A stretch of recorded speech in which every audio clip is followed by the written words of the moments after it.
buried as soon as possible after death. As the circumstances allow. Yeah, Right. you know, what we do, we honor the deceased by burying him. And this is, you know, the saying of the Prophet, peace be upon him, that the faster you bury him, the more honor that you contribute to him. And it's no different from what I think it's also true in the Jewish tradition. We're part of the Abrahamic tradition, and the Mosaic law really applies to Jews.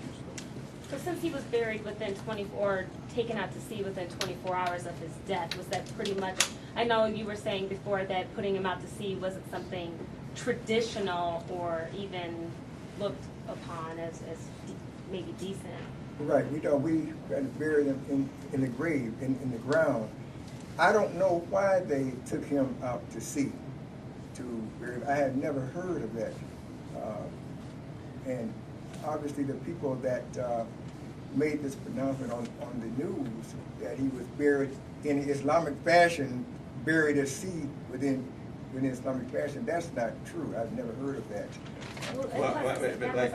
But as I said before, I think focusing on how he was buried at sea is really splitting hairs. At the end of the day, the Muslim community did not have possession of his body, nor his family, and our government did the best that they could do under the circumstances. Our administration said that they couldn't find a country to bury him, and therefore, if he can't be buried under the earth, the only other place for him to go without cremating him is in the water. At the end of the day, Osamam Bin Laden was a criminal.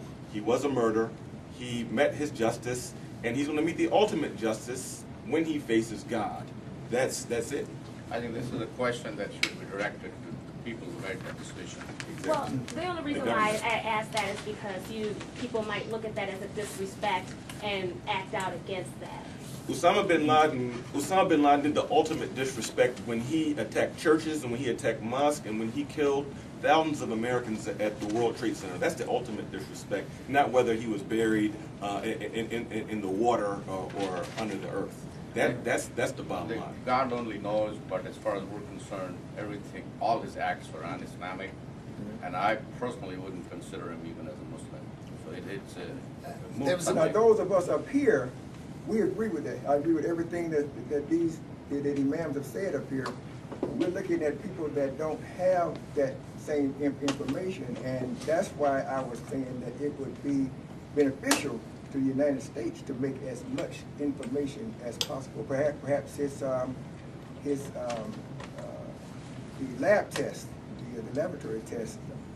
I'm just saying that the more information that comes out, I think would be better for the United States, for our side.